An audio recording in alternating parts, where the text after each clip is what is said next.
بسم اللہ الرحمن الرحیم۔ السلام علیکم۔ اس ویڈیو میں ہم جواہر البحار جلد نمبر 2 کو آگے کنٹینیو کریں گے۔ اس سے پہلے اگر آپ نے سبسکرائب نہیں کیا تو سبسکرائب کر لیں اور بیل آئیکن پریس کر دیں۔ تو شروع کرتے ہیں۔ امام محمد بن سعید الناس قدسرہ المتوفی 734 ہجری کہ جواہر فرمودات سے ان کی تصنیف سیرت الکبریٰ کا خلاصہ ہے۔ سیرت الکبریٰ عیون الاثر فی فنون المغازی و الشمائل و السیر کے نام سے موسوم ہے۔ یہ 2 جلدوں میں ہے، جس کا بعدها آپ نے چند اوراق میں خلاصہ نکال کر نور العیون فی تخلیص سیرہ الامین المامون صلی اللہ علیہ وسلم نام رکھا۔ میں علامہ یوسف نبہانی قدسرہ نے اسے منوعاً نقل کر دیا ہے۔ چنانچہ امام ابن سعید الناس قدسرہ نے فرمایا، بعد از بسم اللہ، سب خوبیاں اللہ کو جو بخشش کے دروازے کھولنے والا اور ہدایت کے اسباب مہیا فرمانے والا ہے، اور رحمت کاملہ و سلامتی کا نزول ہو اس برگزیدہ نبی پر جو گمگشتگان راہ کے راہبر اور پرہیزگاروں کے لیے روشنی کا مینار ہیں، اور نیز ان کی سبھی آل اور سب اصحاب پر جنہوں نے اس نبی محترم صلی اللہ علیہ وسلم کی سنت کو برس ہا برس زندہ رکھا، یعنی ہمیشہ زندہ رکھا۔ جب میں نے اپنی کتاب عیون الاثر فی فنون المغازی و السیر لکھی تو یہ کتاب تاریخ و سیرت کے طالب علم کے لیے نہ صرف مفید تھی، بلکہ یہ کتاب دوسری کتب مغازی و سیر سے مکمل بے نیاز کر دینے والی بھی تھی۔ مگر پھر یکلخت مجھے اس کی طوالت کی بنا پر خیال آیا کہ کیوں نہ میں چند اوراق میں اس کا خلاصہ نکال دوں، تاکہ وہ خلاصہ ماخذ و نقل میں آسان رہے اور اختصار کی وجہ سے اس کا حفظ و ضبط بھی چنداں مشکل نہ ہو، اور نیز مبتدی کے لیے یہ تبصرہ اور منتہا کے لیے تذکرہ کا کام دے سکے۔ تو میں نے پھر سیرت الکبریٰ کا خلاصہ نور العیون فی تلخیص سیرہ الامین المامون کے نام سے نکال دیا۔ ہم کہتے ہیں اللہ جل مجدہ ہی کی توفیق کے طلبگار ہیں، اور اسی سے ہر بہتری کے راستے آسان ہونے کی التجا کرتے ہیں۔ حالات نسب و ولادت و بعثت و وفات۔ سید عالم نور مجسم صلی اللہ علیہ وسلم حضرت سیدنا محمد صلی اللہ علیہ وسلم بن عبداللہ رضی اللہ عنہ بن عبد المطلب رضی اللہ عنہ بن ہاشم رضی اللہ عنہ بن عبد مناف رضی اللہ عنہ بن قصی رضی اللہ عنہ بن کلاب رضی اللہ عنہ بن مرہ رضی اللہ عنہ بن کعب رضی اللہ عنہ بن لوی رضی اللہ عنہ بن غالب رضی اللہ عنہ بن فہر رضی اللہ عنہ بن مالک رضی اللہ عنہ بن نظر رضی اللہ عنہ بن کنانہ رضی اللہ عنہ بن خزیمہ رضی اللہ عنہ بن مدرکہ رضی اللہ عنہ بن الیاس رضی اللہ عنہ بن مضر رضی اللہ عنہ بن نزار رضی اللہ عنہ بن ماد رضی اللہ عنہ بن عدنان رضی اللہ عنہ، یہاں تک کہ آپ کے نسب شریف کے بارے میں تمام ائمہ سیر و اہل نسب کا اتفاق و اجماع ہے۔ پھر عدنان رضی اللہ عنہ تا سیدنا آدم علیہ السلام تک کافی اختلاف پایا جاتا ہے۔ والدہ ماجدہ سلام اللہ علیہا کی طرف سے نسب شریف، یعنی حضرت جناب محمد مصطفیٰ صلی اللہ علیہ وسلم بن سیدتنا آمنہ رضی اللہ عنہ بنت وہب رضی اللہ عنہ بن عبد مناف رضی اللہ عنہ بن زہرہ رضی اللہ عنہ بن کلاب رضی اللہ عنہ بن مرہ رضی اللہ عنہ علی الآخرہ۔ ولادت باسعادت۔ آپ سن نام الفیل ماہ ربیع الاول میں 2 شنبہ کے دن پیدا ہوئے۔ اس میں اختلاف ہے کہ آیا اسی سال تولد ہوا یا اس کے 2 یا 3 یا 12 سال یا اس کے علاوہ کسی اور مدت کے بعد ہوا۔ تولد شریف کے وقت خوارق۔ تولد شریف کے وقت غائبانہ عجیب و غریب اور خارق طبع امور ظاہر ہوئے۔ چنانچہ شب ولادت میں ایوان کسرا پھٹ گیا، جس کے پھٹنے کی آواز سنی گئی اور اس کے 14 کنگرے گر پڑے۔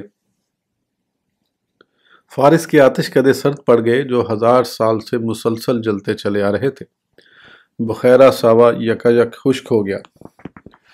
رضاعت، حضرت حلیمہ بنت ابی ذؤیب بزیلہ نے آپ کو دودھ پلایا، انہی کے ہاں آپ کا انشراح صدر ہوا، جس سے خون کی ایک پھٹکی نکال کر بادھا نور حکمت و عرفان و ایمان سے بھر دیا گیا، اور ابو لہب کی لونڈی صوبیہ اسلمیہ نے بھی آپ کو شیر پلایا ہے۔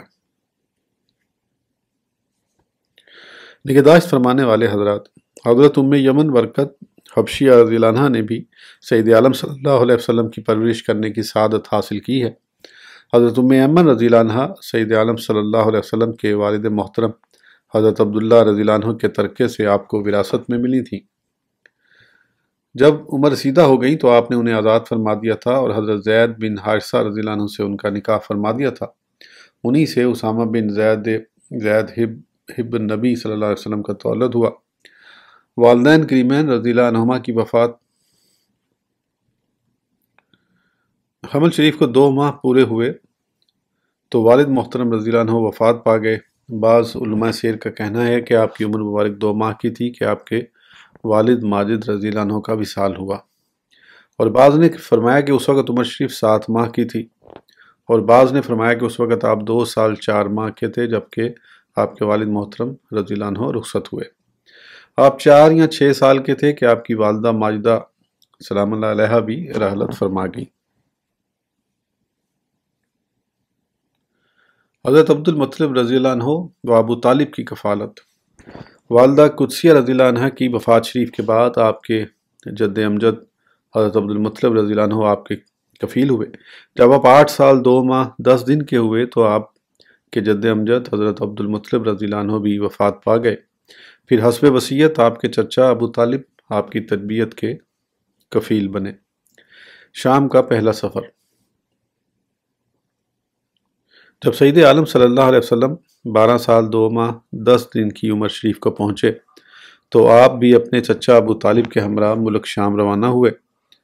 پھر جب بصرہ پہنچے تو بحیرہ پادری نے آپ کو دیکھ کر آپ کی صفات سے پہچان لیا، اور حاضر خدمت ہو کر آپ کا دست پکڑ کر کہنے لگے، یہ رب العالمین کا رسول ہے، اللہ جل مجدہ اسے سارے جہان کے لیے رحمت بنا کر بھیجے گا۔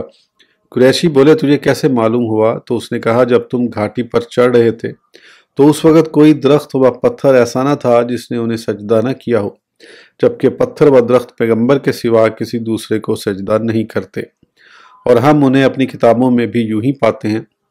پھر بحیرہ نے ابو طالب سے کہا، ان کو واپس لے جاؤ، کیونکہ اگر تم انہیں آگے لے کر شام کی طرف بڑھے تو یہود انہیں مار ڈالیں گے۔ چنانچہ ابو طالب آپ کو واپس لے آئے۔ شام کا دوسرا سفر۔ سید عالم صلی اللہ علیہ وسلم جب حضرت خدیجہ رضی اللہ عنہا سے عقد فرمانے سے قبل ان کا مال تجارت ہمراہ ان کے غلام میسرہ کے لے کر دوسری مرتبہ ملک شام تشریف لے گئے۔ جب آپ شام پہنچے تو بازار بصرہ میں ایک پادری نستورہ نام کی خانقاہ کے قریب ایک درخت کے سائے میں اترے تو راہب نے میسرہ سے کہا، اس درخت کے نیچے آج تک کسی پیغمبر کے سوا دوسرا کوئی نہیں اترا۔ اسی سفر کے دوران میں میسرہ کہتے تھے کہ دوپہر کی سخت گرمی کے وقت 2 فرشتے آپ کے سر اقدس پر دھوپ سے سایہ کیے ہوئے تھے۔ اسی سفر سے مراجعات کے بعد آپ نے حضرت خدیجہ بنت خویلد رضی اللہ عنہا سے عقد فرمایا۔ اس وقت آپ کی عمر 25 سال 2 ماہ اور 10 دن تھی۔ بعض علماء نے اس کے علاوہ اور کم و بیش عمر بھی لکھی ہے۔ تعمیر کعبہ میں حصہ۔ 35 برس کی عمر مبارک میں آپ نے ہمراہ قبائل قریش تعمیر کعبہ میں حصہ لیا اور سنگ اسود اپنے مبارک ہاتھوں سے دیوار میں نصب فرمایا۔ ابتدائے وحی۔ جب سید عالم صلی اللہ علیہ وسلم کی عمر مبارک 40 سال اور 1 دن ہوئی تو اللہ جل مجدہ نے آپ کو منصب نبوت و رسالت سے سرفراز فرمایا۔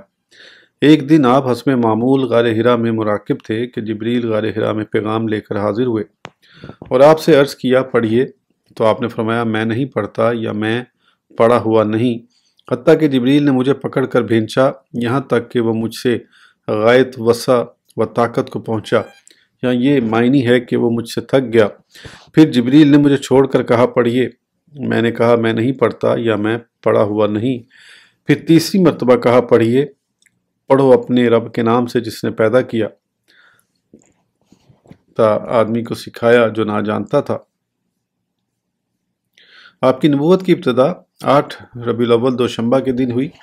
پھر انداز و دعوت اللہ کی بنا پر اہل مکہ نے آپ کو ایک درہ میں، جو شعب ابی طالب کہلاتا ہے، بند کر دیا، جہاں آپ نے اور آپ کے اہل بیت نے اور تمام بنی ہاشم اور بنی مطلب نے تقریباً 3 برس محاصرے کی حالت میں قیام فرمایا، اور 49 برس کی عمر میں آپ درہ سے باہر تشریف لائے۔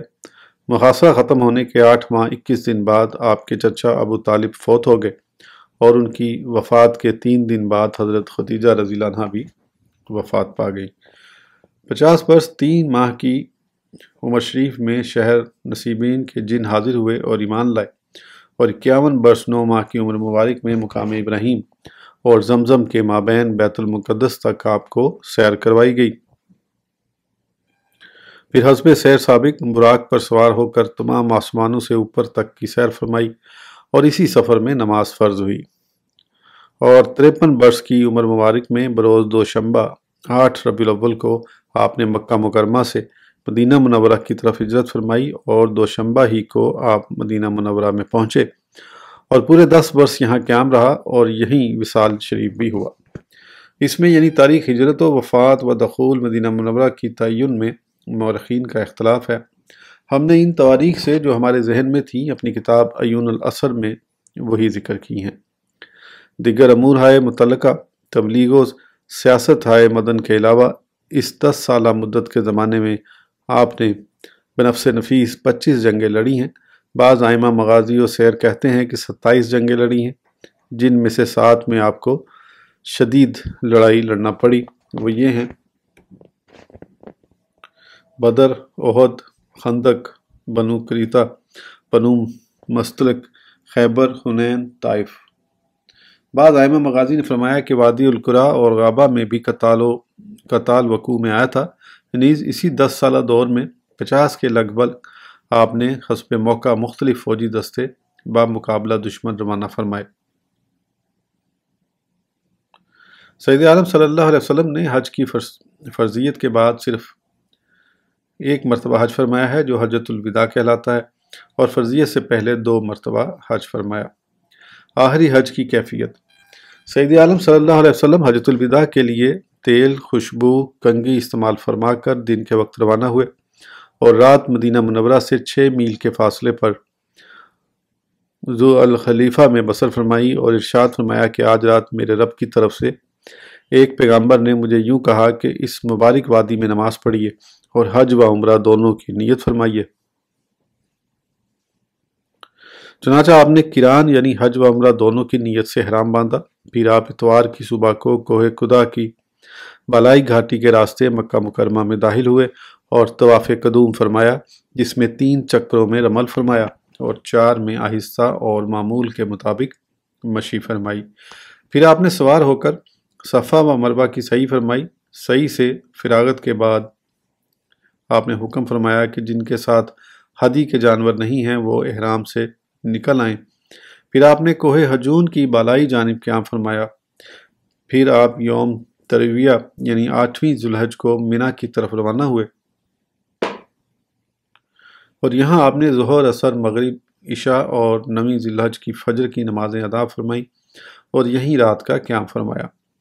9ویں تاریخ کو جب آفتاب نکل آیا تب آپ عرفات کی طرف روانہ ہو گئے اور میدان عرفات کی جانب وادی نمرہ میں نزول فرمایا، جہاں آپ کے قیام کے لیے خیمہ نصب کیا گیا۔ جب آفتاب ڈھل گیا تو آپ نے مشہور تاریخی خطبہ حاضرین کے سامنے ارشاد فرمایا۔ خطبے سے فراغت کے بعد پھر آپ نے ظہر اور عصر کی نماز 1 اذان اور 2 اقامت سے پڑھائیں۔ پھر آپ نے موقف کی جانب روانگی فرمائی۔ یہاں آپ سورج کے چھپنے تک تکبیر و تحلیل اور دعا تذرہ میں مشغول رہے۔ غروب آفتاب کے بعد پھر آپ عرفات سے مزدلفہ کی طرف روانہ ہوئے اور رات یہاں بسر فرمائی اور یہیں نماز فجر ادا فرمائی۔ اس کے بعد آپ مشعر حرام میں رونق افروز ہوئے۔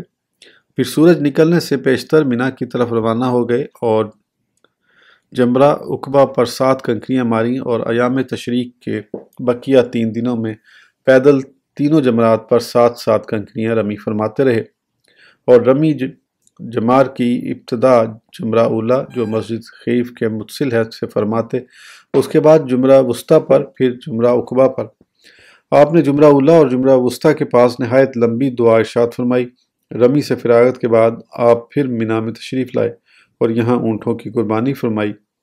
قربانی سے فارغ ہونے کے بعد آپ پھر بیت اللہ میں تشریف لائے اور طواف زیارت کے ساتھ چکر لگائے۔ بعد از فراغت طواف چاہے زمزم کے قریب تشریف لائے اور زمزم کا پانی نوش فرمایا۔ اس کے بعد آپ نے مینا کی طرف مراجعت فرمائی اور تیسرے دن 13ویں ذی الحجہ روانگی فرمائی اور وادی مخصب میں قیام فرمایا، اور یہیں سے ام المومنین حضرت عائشہ صدیقہ رضی اللہ عنہا کو اجازت مرحمت فرمائی کہ وہ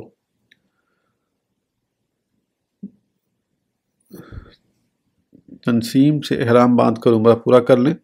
پھر آپ نے مکہ میں بیت اللہ شریف کا طواف وداع فرمایا اور بعدها کوچ کا حکم فرمایا۔ پھر سب مدینہ منورہ کی طرف روانہ ہو گئے۔ سراپا مقدس۔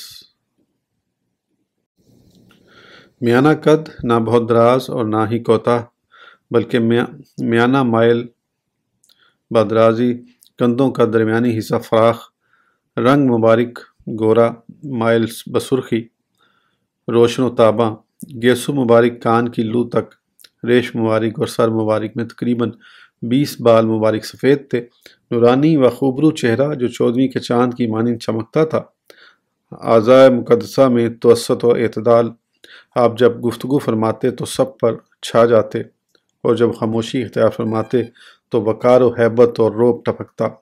سب سے بڑھ کر حسین و جمیل، آپ کو دور سے دیکھنے میں ہیبت و بشاشت اور قریب سے دیکھنے میں ملاحت معلوم ہوتی۔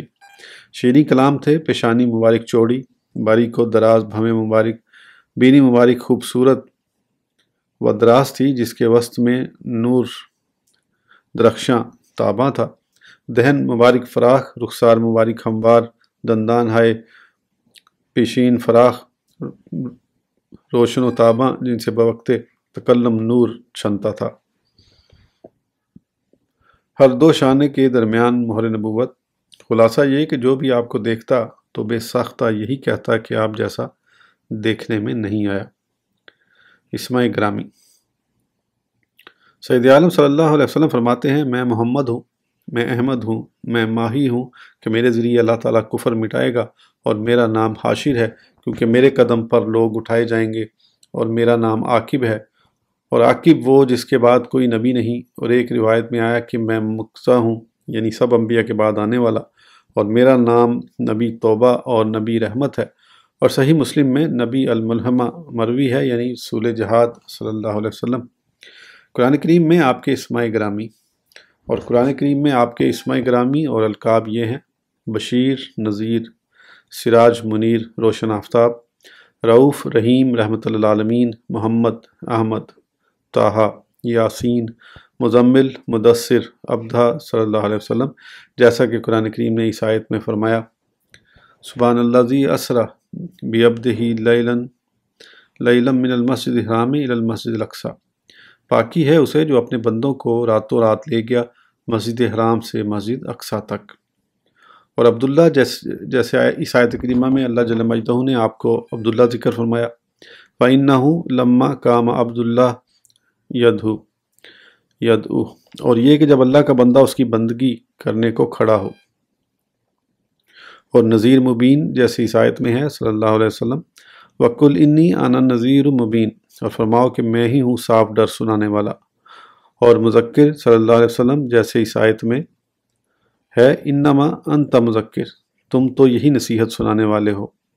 ان کے علاوہ قرآن کریم نے اور اسماء بھی ذکر فرمائے ہیں، اور ان اسماء گرامی میں اکثر آپ کے صفات ہیں جن پر مجازاً اسماء کا اطلاق ہوا ہے۔ نبی اکرم صلی اللہ علیہ وسلم کے اخلاق کریمانہ۔ حضرت ام المومنین سیدتنا عائشہ رضی اللہ عنہا سے نبی کریم صلی اللہ علیہ وسلم کے اخلاق مبارکہ کی بابت پوچھا گیا تو موصوفہ نے ارشاد فرمایا، کانا خلقہ القرآن، نبی اکرم صلی اللہ علیہ وسلم کا خلق قرآن ہے، آپ کی ناراضگی قرآن کی ناراضگی کے ساتھ تھی، اور یوں ہی آپ کی خوشنودی قرآن کی خوشنودی کے ساتھ تھی، یعنی ارتکاب معاصی میں آپ کی ناراضگی تھی اور حکم الہی کی بجا آوری میں آپ کی خوشنودی تھی۔ عفو و حلم، اپنی ذات کے لیے نہ تو کبھی انتقام لیا اور نہ ہی غصے کا اظہار فرمایا۔ ہاں جب کسی حرمات اللہ جل مجدہ کے مقررہ حدود کی بے حرمتی دیکھتے تو اللہ کے واسطے اس کا انتقام لیتے اور پھر ایسے غضب کا اظہار فرماتے کہ کسی کو تاب لانے کی ہمت نہ پڑتی۔ شجاعت و سخاوت، شجاعت و قوت، عزم و استقلال اور دلاوری، ان اوصاف میں بھی آپ سب پر فائق تھے۔ جود حقیقی یہ ہے کہ جو بلا عوض و غرض ہو، یہ صفت اللہ تعالیٰ منم حقیقی کی ہے۔ اللہ تعالیٰ کے بعد العجودین صرف نبی کریم صلی اللہ علیہ وسلم ہی کی ذات گرامی ہے۔ چنانچہ آپ سب سے بڑھ کر سخی اور سب سے بڑھ کر جواد تھے۔ آپ سے کبھی کسی چیز کا سوال نہ کیا گیا کہ اس کے مقابل آپ نے لا یعنی نہیں فرمایا ہو۔ کبھی ایسا نہیں ہوا کہ کوئی درہم و دینار رات بھر آپ کے دولت خانے پر رہا ہو، بلکہ جب آتا اسی وقت لوٹا دیتے۔ ہاں اگر کبھی اتفاقیہ کچھ بچ رہتا اور لینے والا کوئی سائل بھی رات گئے تک نہ آتا تو بغرض استراحت اپنے دولت خانے پر اس وقت تک تشریف نہ لاتے جب تک کہ وہ بچا ہوا مال کسی محتاج کو نہ دے لیتے۔ اس قدر جود و سخا اور اثار کے باوصف اپنی زندگی زاہدانہ تھی کہ اللہ جل مجدہ کے دیے ہوئے میں سے کبھی صرف کھجوریں اور کبھی جو اپنی ازواج کے لیے سال بھر کا گزارا مہیا فرما دیتے، اور اس میں سے بھی اثار و سخاوت جاری رہتی اور بسا اوقات یوں بھی ہوتا کہ سال ختم ہونے سے پہلے ہی آپ بظاہر تعلیماً علی الامت تنگ دست ہو جایا کرتے تھے صلی اللہ علیہ وسلم۔ آج کی ویڈیو کے لیے اتنا ہی، پھر انشاءاللہ اگلی ویڈیو میں آگے کنٹینیو کریں گے۔ اس وقت تک کے لیے اجازت دیجیے، سبسکرائب کرنا نہ بھولیں۔ اللہ حافظ۔